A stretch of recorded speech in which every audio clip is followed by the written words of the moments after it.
You could say that the place where one person touches another person is a dividing line. You could also say the place where one person touches another person is the place of touch and communion and connection.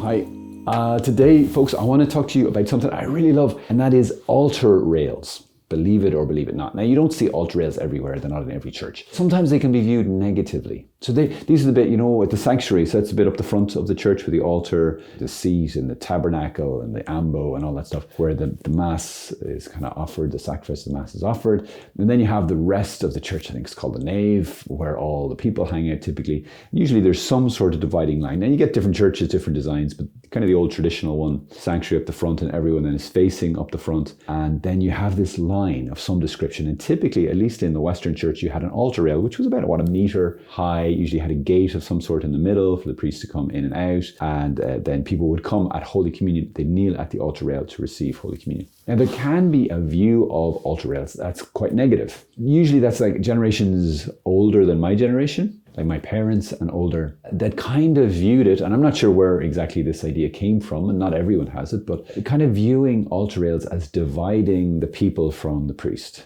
Kind of saying, the priest is better than the people, which was kind of interpreted as a put down for God's people, to say that they're not holy, to say that they're not as good as the priest and all that kind of thing. There's some validity to that. We definitely want to avoid like a clericalism that can go both ways, where priests are elevating themselves unnecessarily and in areas that they don't have any right to claim any of that. Or you can also have it the other way, where the people of God are wanting that as well, because they don't really want to take on the responsibilities of really entering fully into what it means to be a Catholic and a disciple of Jesus. So they can kind of put everything on the priest. No, that's Father. He'll do that. No, I just come to Mass, so that's it.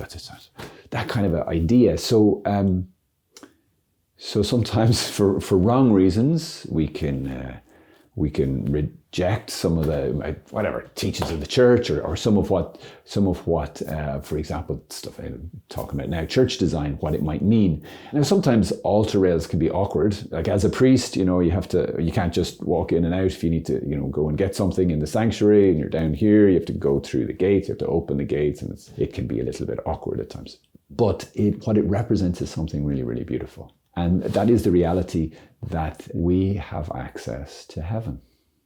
Having an altar rail doesn't say we are separate from heaven. It actually says the opposite, that we have access, that this is what Jesus did. In a certain sense, the whole gospel, you can almost say, is communicated through the design of a church.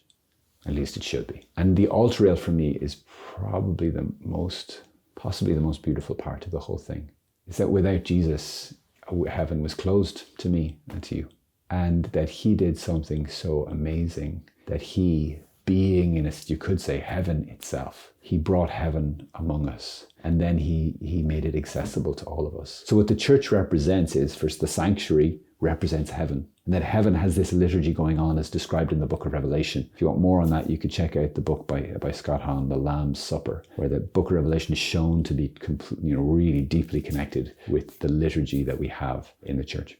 So that represents this reality. Okay, so the sanctuary simply says heaven is a reality, and it's beautiful and it's mysterious. And then the rest of the church represents the earth and represents us as sinners and saints, and as in each one of us is kind of like a little bit of sinner, and we're really trying, maybe please God, we're trying to change that, and we're trying to grow to be more and more saintly, more and more like God. And we're facing the sanctuary. We're on this journey. And often the baptismal font will be in the back of the church to represent where we started that journey. And we're moving, we're facing, heading up towards the sanctuary, to it. Like, I want more of God. And what's amazing is that in Jesus, you could describe him as the place where heaven and earth met. So here we have it, that this reality that heaven has come to us. And as you walk into a church, you can see this reality like, wow. We're not alone. We're not left to this life on our own, that heaven has come close. And then we have the altar rails.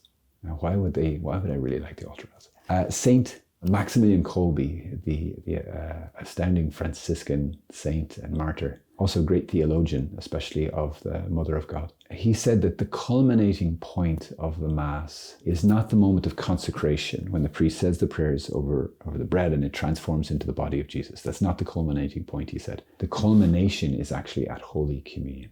Firstly, when the priest receives Jesus in the Eucharist, but then when the people receive Jesus in the Eucharist.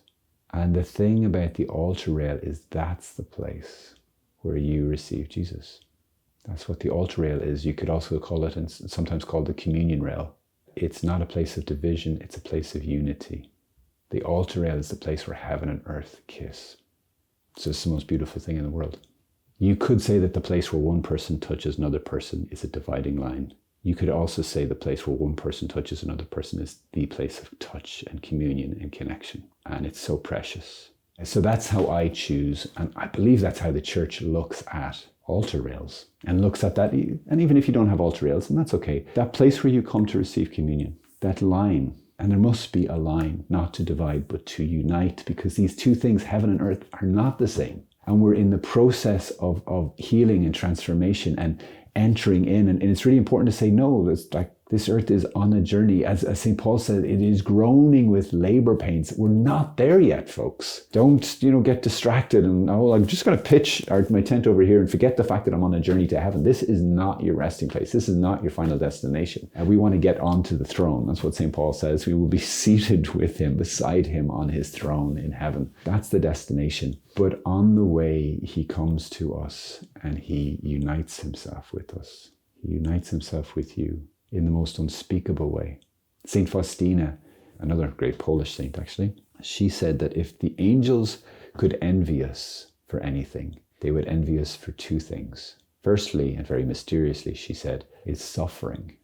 They would envy us for suffering. Whew. Talk about that another day. She said the second thing is they would envy us because we can receive Jesus in the Eucharist, in Holy Communion, where heaven, not just a place, but a person, and not on earth, not just a place, but a person, you. They kiss and they become completely one. Whew. Bring on the altar rails is what I'd say.